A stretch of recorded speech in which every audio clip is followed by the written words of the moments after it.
Hango ito sa Mateo 7. Ito ay paulit-ulit. Pero kakaiba po yung binigay na naman na revelation ng Lord dito, no? As I meditate it last Monday, no? So, sabi sa Mateo 7:21, hindi lahat ng tumatawag sa akin, Panginoon, Panginoon, ay papasok sa kaharian ng langit, kundi ang mga tao lamang na sumusunod sa kalooban ng aking Ama na nasa langit. Mga kapatid, kailanman hindi ka makakakilos, sabi nga rito, ng mga bagay na makalangit hanggat hindi mo nauunawaan ang kultura at klase ng buhay sa langit. Hello? Akala mo tama ang pinaggagawa mo pero mali pala. Hindi ganon ang nais niya. May pag-iisip tayo na ganon. Kaya marami ang nagsasabi na maraming namamatay sa maling akala eh. We thought that we are doing something to God. Kinakailangan mga kapatid, matumbok po natin kung ano po talaga yung nais para masabi mong tama ang ginagawa mo. Kaya sabi po, kailanman hindi ka makakakilos ng mga bagay na makalangit hanggat hindi mo nauunawaan ang kultura at klase ng buhay sa langit. Kapag ka ikaw ay dayo sa isang lugar, akala mo tama yung ginagawa mo, pero lahat ng mga taga roon, alam nila na mali yung ginagawa mo. Amen? So, para hindi ka magkamali, you have to study the culture of that place. Hindi pa pwedeng sasabihin mo, kaharian ng langit, o langit, puro kaharian. Pero hindi mo naman inuunawa kung ano ang kultura mismo nung kaharian na yon. So para hindi ka magkamali, you have to study. Sabi po ng 1 Samuel chapter 16 verse 7, ngunit sinabi sa kanya ni Yahweh, huwag mong tignan ang kanyang taas at kakisigan, sapagkat hindi siya ang pinili ko. Si Yahweh hindi tumitingin ng katulad ng pagtingin ng tao. Panlabas na anyo ang tinitignan ng tao, ngunit sa puso tumitingin si Yahweh. Ang klase ng buhay sa kaharian ng Diyos, hindi ito tungkol sa mga pinaggagawa mo. Ito po ay tungkol sa pag-uugali, pagkilos na ayon sa orihinal na kalikasan bigay o disenyo ng Diyos sa iyo. So, ang tinitignan ng Panginoon pala dito, it is not about the works or you think yun yung kailangan nating gawin. Ang una-unang pala tinitignan ng Panginoon dito, yung pag-uugali, yung pagkilos. Yung tao kasi nakita nila, uy, disente ito. Maganda ang pananamit. Maganda ang pananalita. Pero hindi yun ang pinili ng Panginoon eh. Si David ang pinili niya, samantalang itong mga kapatid niya, makikisig, malalaki. Matitipuno. Pero sabi ng Panginoon, hindi yan ang pinili ko. Sapagkat ang Diyos ay sa puso tumitingin. Amen? Inner man ang tinitignan. Anong klase ang nilalaman ng iyong isipan at puso? Tandaan natin mga kapatid, in Genesis chapter 1 verse 26. Sabi niya, ngayon likhain natin ang tao ayon sa ating larawan, ayon sa ating wangis. Sila ang mamamahala sa mga isda, sa mga ibon, sa himpapawid at sa lahat ng hayop, maging maamo o mailap, malalaki o maliliit. Sabi sa Genesis chapter 1 verse 26. Ano pong sabi doon? Ang kanyang larawan at wangis. Hallelujah. Iyon ang nais makita ng Diyos sa bawat isa sa atin. Pag tinignan ka niya, nakikita niya ba ang sarili niya sa iyo? Sapagkat yun ang ipinagkaloob niya sa atin. Sabi po sa Jeremiah 17:10, akong si Yahweh ang sumisiyasat sa isip at sumasaliksik sa puso ng mga tao. Ang tinitignan talaga ng Diyos ay yung isip mo at saka yung puso. Ginagantapilaan ko ang bawat isa ayon sa kanyang pamumuhay at ginagantimpalahan ayon sa kanyang ginawa. Sabi po yan sa Jeremiah 17:10. No matter how good you are in the ministry, kapag nakita ng Diyos na mali ang pag-iisip mo at mali ang puso mo, na hindi kawangis niya, everything will be put into nothing. Hindi lahat ng tumatawag sa akin, Panginoon, Panginoon. Kaya sabi nung awitin ng Shackle ba yun? Gawing langit ang mundo, makakaya natin to. Sapagkat yun ang nais ng Diyos, kaya ipinagkaloob niya ang kanyang larawan at tuwangis sa atin, sapagkat ang bagay na makalangit ay madala rito sa lupa. Hallelujah. Ito po ang nagiging mandato ng bawat isa sa mundong ito. Kaya atin pong ibalik ang ugaling makalangit at kumilos na ayon sa disenyo sa iyo na makalangit. Because we do not belong to this world. Kaya sabi sa 2 Korinto 5:17, kaya't kung nakipag-isa na kay Kristo ang isang tao, isa na siyang bagong nilalang. Wala na ang dating niyang pagkatao, sa halip ito'y napalitan na ng bago. Mga kapatid, ang kamatayan muling pagkabuhay at pananampalataya natin kay Jesus ang naging daan upang tayo ay maibalik sa orihinal na layunin ng Diyos sa tao. It is because of the blood of Jesus Christ. Kaya kung titignan niyo po itong ating mga verses, may kwento po yan. Yung John 3:16, mahal ng Diyos. Amen? At ang itinatag niyang pundasyon, walang iba kundi si Jesus Christ.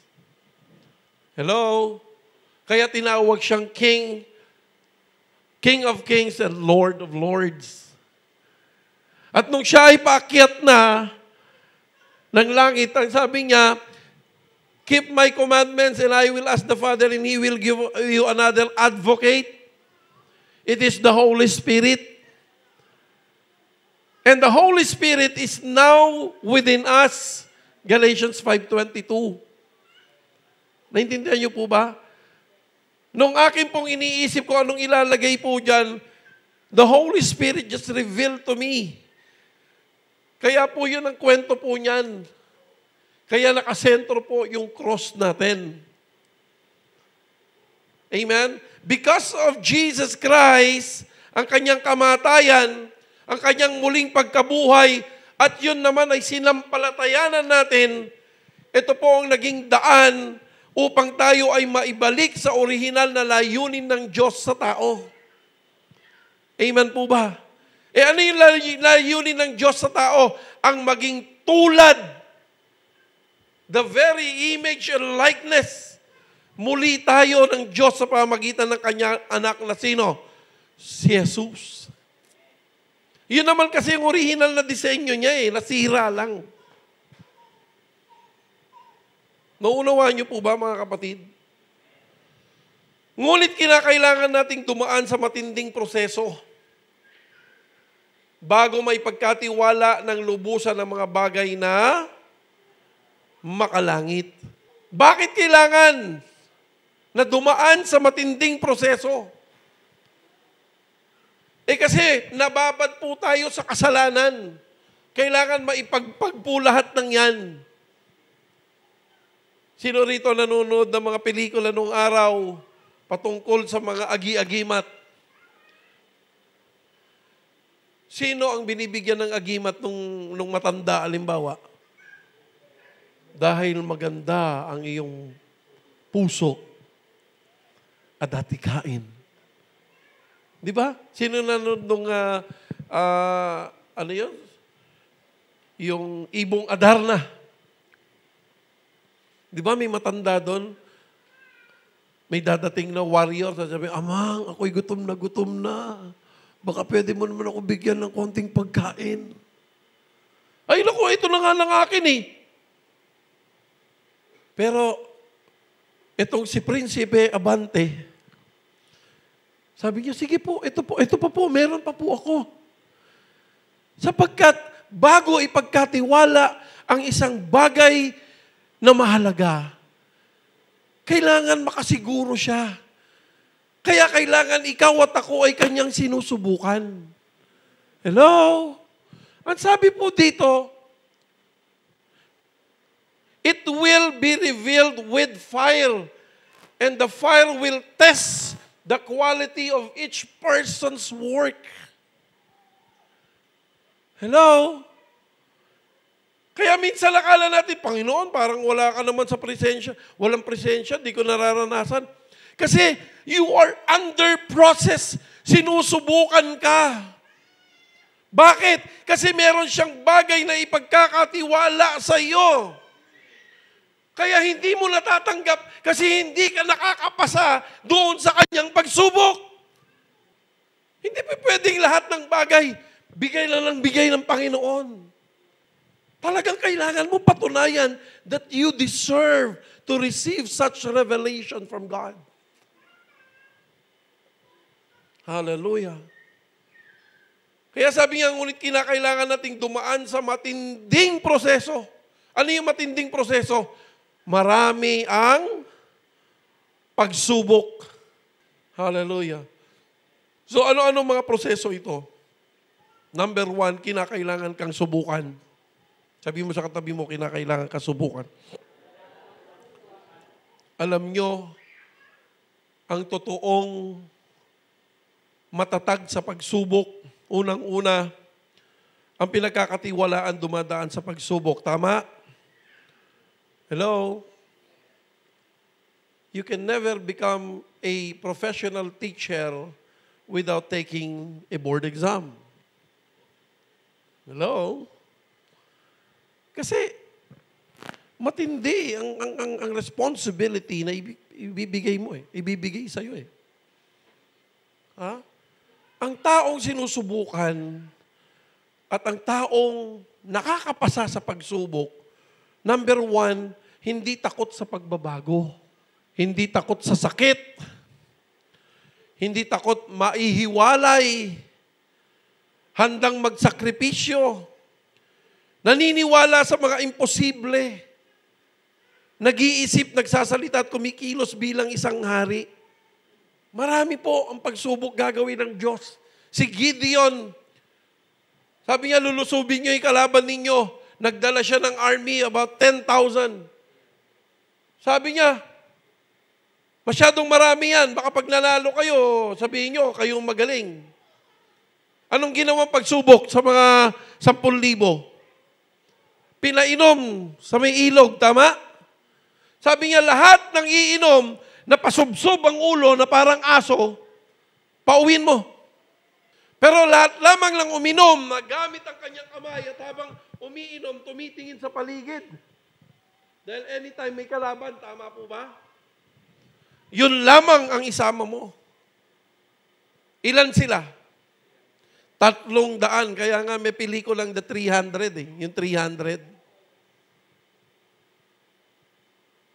Nagwagi po ba sila? Yes. Hallelujah.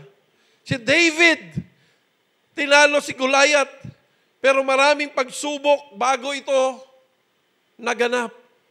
At napagtagumpayan ni David. Ito ba'y dahil sa galing at lakas ni Gideon at ni David? Hindi.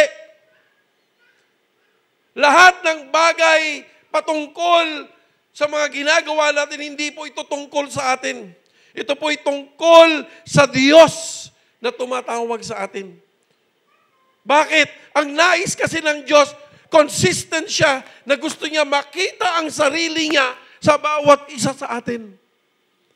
Because of His original design for us, God has given us His image and likeness. Hallelujah. Alam mo, si Brielle, tuwan-tuwa ako every time I look at my apo. Why? Because it reminds me about his father. Sabi ko, ganyan, itsura ni Lucky. Ganyan ng ano niya. Dala-dala ko yan. Nilalaglat yan, sasakay kami ng bus, kalbo, daming sugat sa ulo. Kamukha ng anak. And I'm happy to see. And remind me. Natutuwa ako. Kitang-kita ko yung imahe ng kanyang ama. Ganon din siya sa atin. Natutuwa ang Diyos kapag nakikita niya ang imahe niya sa atin. Amen po ba? That is the bottom line of what the Lord wants from us. Yan po ang nagbibigay kasiyahan sa Diyos. Kaya po si Jesus ay kinalulugdan niya. Di ba sabi niya? Ito ang aking anak na aking kinalulugdan. Kaya sabi sa 1 Corinthians 11:1, imitate me as I imitate the Lord. Sabi ni Pablo, no? Tularan ninyo ako gaya ng pagtulad ko kay Kristo. Ang tagumpay, mga kapatid, ay nasa kamay mo na. Sa pool ng pinili at tinawag ka. Sinong naniniwala doon? Sino ritong naniniwala na siya po ay pinili at tinawag? Diyos ko naman, sa dinami-dami ng tao, how many of you only heard this preaching? Meaning to say, you and me are already been called. At kapag ikaw ay tinawag, mga kapatid, definitely the victory is already in your hand. It is not because of who you are, hindi dahil ikaw kung sino ka, kung anong lakas mo, anong kisig mo. Dahil pinili ka niya, siya ang pumili, siya ang makapangyarihan, mga kapatid, tagumpay ka na. Ang kailangan lang natin, maniwala. Kailangan lang natin magbago ang isip na hindi ito tungkol sa'yo. Ito'y tungkol sa Kanya. At sumunod. Amen po ba? Hallelujah. Kapag Diyos mismo ang tumawag sa'yo, tingnan niyo po ito. Umasa ka na nakafocus siya sa iyo. Sapagkat nais niyang makita sa sarili niya kung ano siya sa pamamagitan natin. Hahay! Amen! Siya ang tumawag sa atin, tapos pababayaan ka niya? Of course not. Amen? Pero ang gusto niya, ma-realize mo at maunawaan mo ng kanyang pagkatawag sa iyo, nais niya na makita niya ang sarili niya sa iyo. Because you are representing Him. Kaya dito sa lupa, mga kapatid, meron po tayong quotation dito. Never allow numbers to worship you. Never allow yourself to worship numbers. Meron o walang nag-appreciate siya, doesn't matter. Because only God supposed to be whom we should please. Siya ang tumawag sa atin eh. Hello? Hallelujah. Kaya kakita mo, kukunti tayo, I don't care. Nung araw, pagka ganyan, ako nalulungkot ka na. Konti nung sisimba. Yan ang isa sa nabago ng Diyos sa aking pag-iisip. Kaya sabi niya, 2 or 3 nga lang eh, gathered in His name. Amen? There am I in the midst of them. Anin mo, napakaraming tao kung hindi naman imahe ng Diyos ang sumasa kanila. Useless. Hindi lahat ng tumatawag sa akin, Panginoon, Panginoon, ay makakapasok sa kaharian ng langit. Eh di baling konti tayo kung lahat naman tayo ay gumagawa ng kanyang kalooban, abay, masaya yon. Amen po ba? Hallelujah. So, karangalan na piliin ka at pagkatiwalaan ng Diyos. Kaya sa Kanya mo ibalik ang lahat ng papuri at pasasalamat. Naunawaan po ba mga kapatid? Kaya kung ikaw ay sinusubukan, hello? Kaya kung ikaw ay sinusubukan, okay lang yan. Ibig sabihin, meron siyang gustong ipagkatiwala sa'yo. Kasi hindi ipagkakaloob yung ipagkakatiwala sa'yo kung hindi mo ipapasa yung pagsubok sa'yo. Pero pag naipasa mo yon, grabe namang pagkakatiwala yung ipagkakaloob sa'yo. Amen? Kaya whatever circumstances, trials that you are facing right now, it's okay. Alam mo, ang hirap ng merong 2 PWDing anak. Si Monique kagabi, papunta na rito sa aming intercession. Buti ka mo, tinawagan ko. Nakausap ko pa. Sabi niya pa, nasa McDonald's ako. Papuntahin mo na si mama, nararamdaman ko pa, atake na ako. Ang hirap po, mga pagsubok sa buhay ko. Si Nicole, bumibigat na, nasa 2nd floor kami. Buhat-buhat mo yan, ang sakit na ng balakang ko. Parang, sabi ko, Lord, dalawa. Dalawang babae pa man din. Amen? Mabigat na mga pagsubok, pero it's okay. Kinakailangan habang sinusubukan, ang lagi mong iisipin, merong bagay na nag-aantay sa iyong mas malaki kaysa doon sa pagsubok. Sino rito ang kasama noong nagpunta tayo sa Pangasinan? Nung nakasagay tayo sa bangka, nung pauwi na tayo, ang lakas ng ulan eh. Tama? Ang lakas ng alon, ang lalaki. Nakakatakot.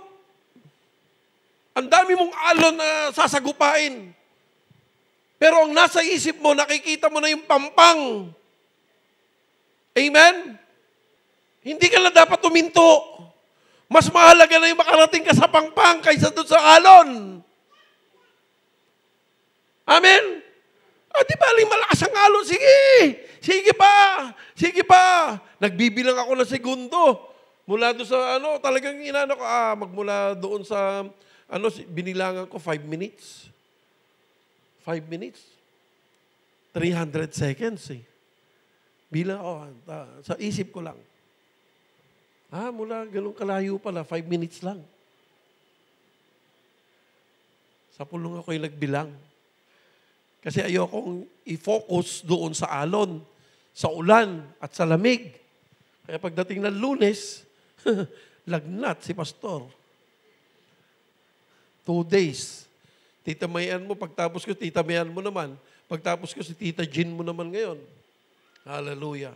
Ano man pagsubok, mga kapatid, let us just focus to the better reward that God is giving for us. Number 2, sabi niya, matuto sa pagsubok.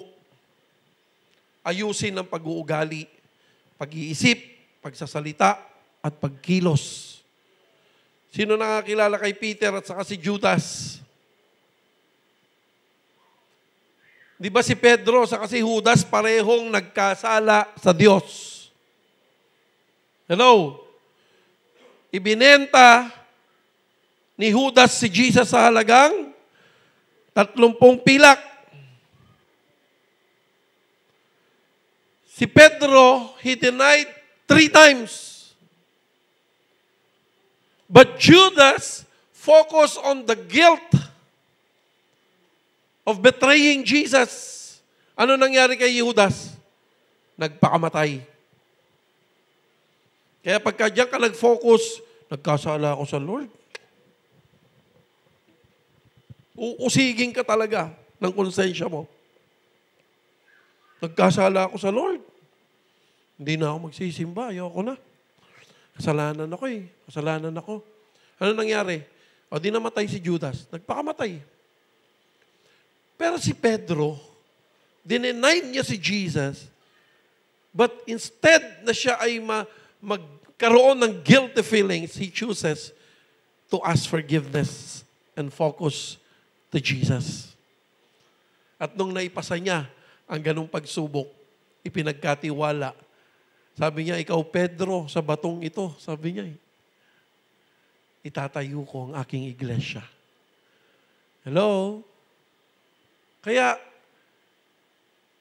kung ano man po ang ating pinagdadaanan ngayon, choose to let it go and focus on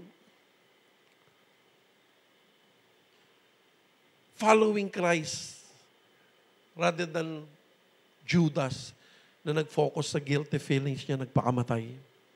So, meron tayong 10 uri ng karakter o katauhan na dapat ipinamumuhay ng isang naniniwala sa Diyos. Bakit? Sapagkat number 1, sabi niya, character is to protect power and vision. Sabi ng Psalm 25:21, sa Tagalog, mga kapatid, iligtas nawa ako ng kabutihan ko, katapatan, sapagkat ikaw ang aking pinagkakatiwalaan. Ito po ang legacy ang iniiwan ko sa aking mga anak. Ang lagi ko sinasabi sa kanila, anak, walang masamang idudulot ang paggawa ng mabuti. Gumawa ka na ng mabuti, niloko ka nila, ang dami pa rin sinasabi, hindi nila na-appreciate, it doesn't matter. At least ikaw gumawa ka ng mabuti. Isang araw, mararanasan mo na lamang na yung ginawa mong kabutihan ay susuklian ka. Isang araw, I've been to many trials na ganyan. Kasi ako, pag may lumapit, hindi ako nagdadalawang isip eh. Talagang tinutulungan ko. Minsan kami ay napunta sa Tondo. Okay? Sa Tondo. Dahil may mga tauhan akong taga roon sa Baseco compound. Pagdating namin doon, nag-brown out. Dayo kami roon. Ang dilim talagang, nasa squatter area kami. Alam mo, paglabas ko doon, bigla na lang may mga lumapit sa akin, tapos may nagpa-flashlight na gano'n. Oh, amin to, boss namin to. Hindi ko naman sila kilala. Yun pala, sabi ko, sino ka? Sabi ko, boss, ako yung driver nyo sa ganito. Boss, ako yung, andito nga pala yung pinaikutan ako. Nailabas ako dun sa compound. Tapos pinara nila yung isang truck doon, dump truck. Sabi nila, boss namin to ha. Isakay mo, ibaba mo sa EDSA, sa Muñoz, kasi papunta siya ng norte. Pagka ito, nabalitaan mo na may nangyari, hindi ka na makakabalik dito ng buhay, sabi doon sa driver. O sige pare, kung bala dyan, pinasakay ako, nakauwi ako. Kaya sabi po ng Psalm 25:21, my integrity and uprightness protects me because my hope, Lord, is in you. Karakter, mga kapatid, kapag mabuti kang tao, yang kabutihan mo na yan, magdadala sa iyo ng proteksyon. Kaya wag kang gumawa ng masama. Lagi kang gumawa ng kabutihan. Isang araw, yung kabutihan na yan, poprotektahan ka niyan. Amen? Hello? Hindi pa pwedeng, tandaan ninyo, napakaliit ng mundo. And we only have 24 hours. Kaya kapag ka nakipag-usap ka sa tao, miski na ng galit mo, hindi mo masasabi na isang araw makakasalubong mo uli siya, isang araw makakasama mo uli siya. Huwag niyo laging iisipin, sabi nga doon sa tinuro ni Pastor Lucky noon, do not make any decision to a temporal season. Hello? Kasi temporal lang yun. Nagalit ka, nag-aaway kayong dalawa. Temporal lang yun. Kaya huwag ka magdidesisyon ng isang permanenteng bagay. Dahil baka isang araw, magawi ka doon sa teritoryo nila, ang itinanim mo permanenteng galit. Hindi ka na makakalabas ng buhay doon.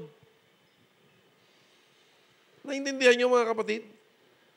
Kaya nga, ito yung karakter na meron ng Diyos sa atin eh. Choose to forgive and forget always. Number 2, ito tandaan nyo ha, number 2, pakibasa, character is not a gift. You are not born with it. Ang pag-uugali ay hindi ito regalo na pagkasilang sa'yo, meron ka na nun. Kaya sabi sa Philippians chapter 4 verse 8, sa Tagalog, bilang pagtatapos mga kapatid, ano sabi niya? Dapat lagi ninyong isaisip ang mga bagay na karapat-dapat at kapuri-puri, mga bagay na totoo, marangal, matuwid, malinis, kaibig-ibig at kagalang-galang. It is not a gift. A good character is a choice. Did you get it? Kung alam mong tama, gawin mo. Kung ano yung kaibig-ibig, gawin mo. Kung ano yung kapuri-puri, gawin mo. Kung ano yung matuwid, malinis, kagalang-galang, gawin mo. Hello? Because character is not a gift. It is the free will that God has given to us. May free will ka to choose. Gets nyo? Number 3, character is developed progressively. Sabi sa Acts chapter 17 verse 11, mas bukas, sabi niya, ang isipan ng mga Hudyong taga roon kaysa sa mga Hudyong taga Thessalonica. Wiling-wili silang nakikinig sa mga paliwanag ni Pablo at sinasaliksik nila araw-araw mga kasulatan upang tignan kung totoo nga ba ang sinasabi niya. So makikita natin dito, it is a choice. Hindi lahat gustong makinig ng salita ng Panginoon. Hindi po lahat. Kaya ako natutuwa sa mga intercessors. Maski na anong lakas ng ulan kahapon. Nandito. Because that is a choice. Choice nyo yan. Hallelujah. Kaya ang character is dinidevelop talaga siya. Hallelujah. Number 4, character is the ability to go through tests and still remain. Sabi po sa Santiago 1:2-4, mga kapatid, magalak kayo kapag kayo'y dumaranas ng iba't ibang uri ng pagsubok. Dapat ninyong malaman na napatatatag ang ating pananampalataya sa pamamagitan ng mga pagsubok at dapat kayong magpakatatag hanggang wakas upang kayo maging ganap at walang pagkukulang. Kaya pagka may pagsubok, balikan mo yung number 1, yung sinasabi natin. Bakit? Kailangan ka talagang subukan bago ka pagkatiwalaan. At kapag sinusubukan ka, ibig sabihin mayroon siyang gustong ipagkatiwala sa iyo at dapat na magtagumpay ka. Amen. O number 5, character is what? The foundation of leadership. Huwag kayong gumawa ng anuman dahil sa paghahangad ninyong maging tanyag sa halip bilang tanda ng pagpapakumbaba. Ituring ninyong higit ang iba kaysa sa inyong mga sarili. Alam nyo, yan po ang isa sa mga natutunan ko this year, sabi niya, always consider others better than you. Ito ang pundasyon na mainam na pag-uugali. Lagi kong sinasabi nga ngayon, ang buhay ay hindi contest. Naintindihan nyo? Hindi, wala. Ano nang papala mo kung mauna ka? Just be humble. Because that is the foundation of leadership. Hallelujah. Number 6. Sige, tingnan natin. Tingnan nyo pa. Character is image. Stable, predictable, dependable. Sabi po sa Roma 5, hindi lamang yan, kinagagalak din natin ang mga kahirapang ating tinitiis dahil alam nating nagbubunga ng pagtitiyaga at ang pagtitiyaga ay nagbubunga ng katatagan at ang katatagan naman ay nagbubunga ng pag-asa. At hindi tayo pinibigo ng pag-asang ito sapagkat ang pag-ibig ng Diyos ay binuhos na sa ating mga puso sa pamamagitan ng Espiritu Santo na pinagkaloob sa atin ng Diyos. Mga kapatid, tandaan po ninyo, character is an image.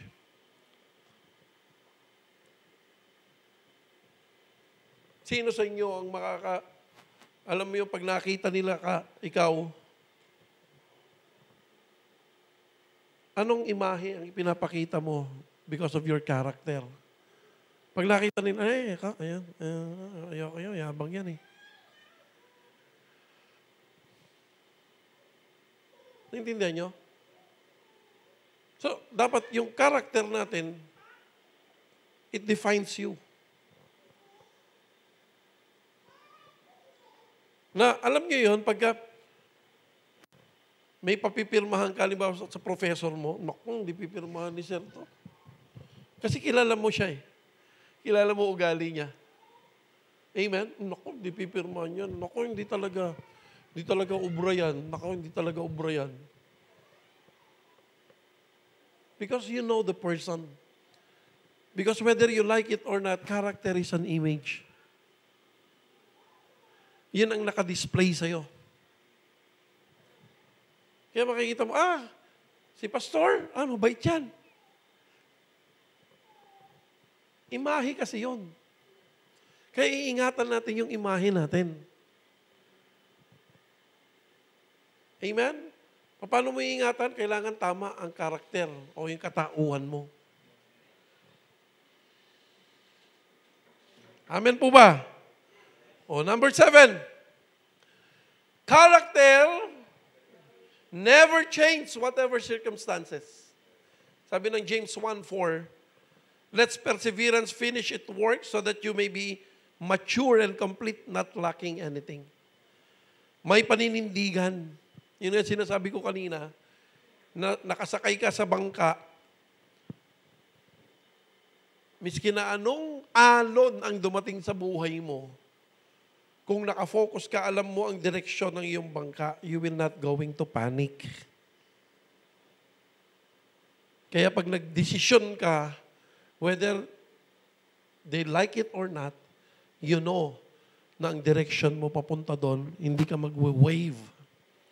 Because character never changes whatever circumstances. Unless directed ng Holy Spirit of stop, you need to stop. Amen? Naintindihan po ba natin mga kapatid? Okay. Number 8, sabi niya, character is trustworthy even nobody is looking. Sa lahat ng paraan, maging halimbawa ka sa mabubuting ugali at maging tapat ka at kagalang-galang sa iyong pagtuturo. Nararapat na pananalita ang lagi mong gamitin upang hindi mapintasan nino man ang mga sinasabi mo. Kaya't napapahiya ang mga kalaban sapagkat wala silang masasabing masama laban sa iyo. Why? Because it is an image.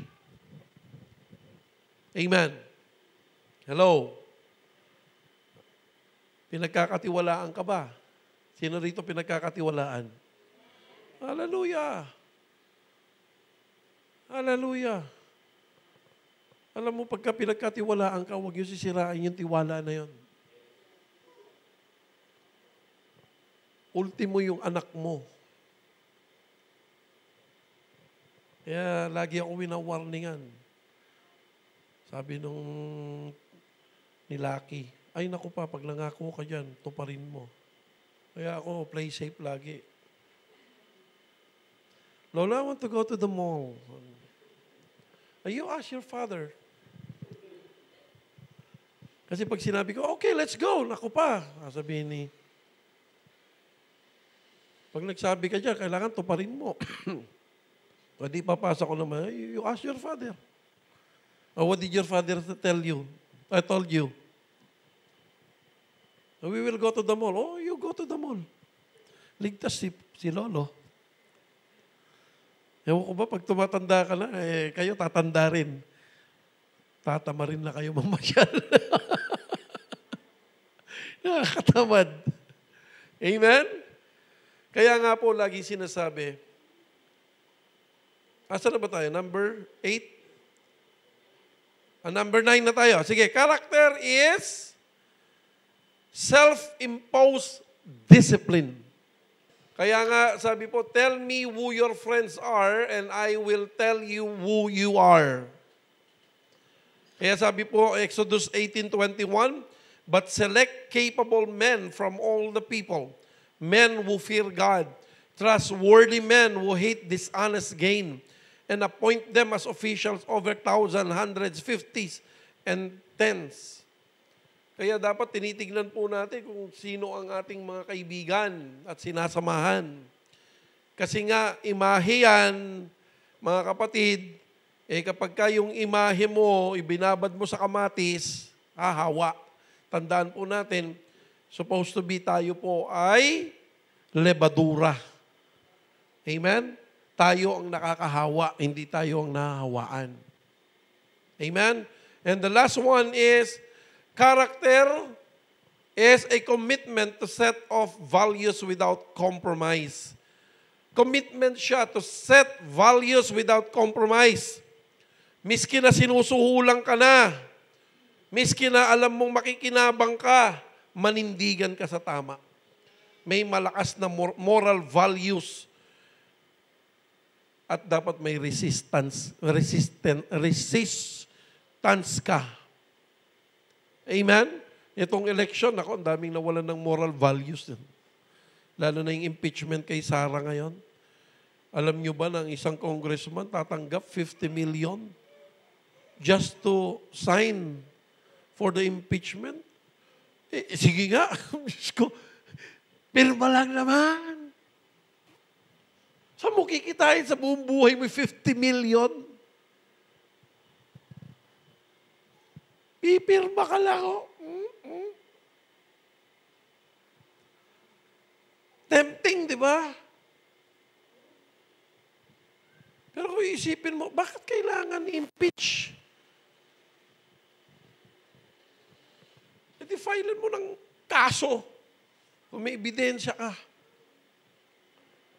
Di halatang-halatang. Hallelujah. Hallelujah. Hallelujah. So may tanong lang ako, do you want to enter to the kingdom of God? Do you want to please God and be in His kingdom? Sino rito? Hallelujah. Know His will and follow it. Ano yung will niya? Godly character. The image and likeness be in you. Amen? We have to check every now and then. Teka muna. Ito ba'y karakter ng Diyos itong pinapakita ko? Ang ganda nung sinabi ni Bishop James, ano? Di baling ikaw na lang ang umunawa. Kaysa ikaw ang nauunawaan, no? Ha? Sinong inuunawa? Di yung baliw. Amen? Kasi pagka ikaw ang inuunawa, ibig sabihin ikaw yung baliw. Di baling ikaw na lang umunawa. Amen?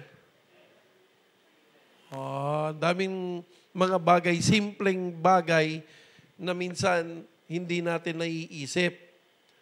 Akala lang natin, sige lang tayo ng sige, pero hindi na pala natin nagagawa ang kalooban ng Diyos sa ating buhay.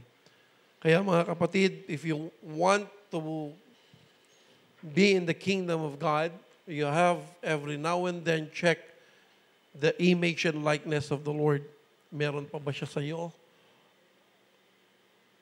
Yung karakter niya ba ay sumasayo pa o hindi na?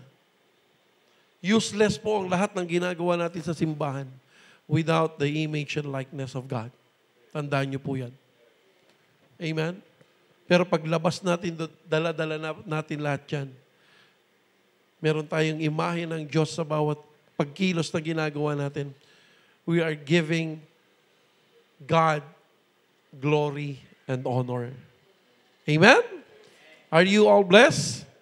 Purihin po ang Panginoon sa gabing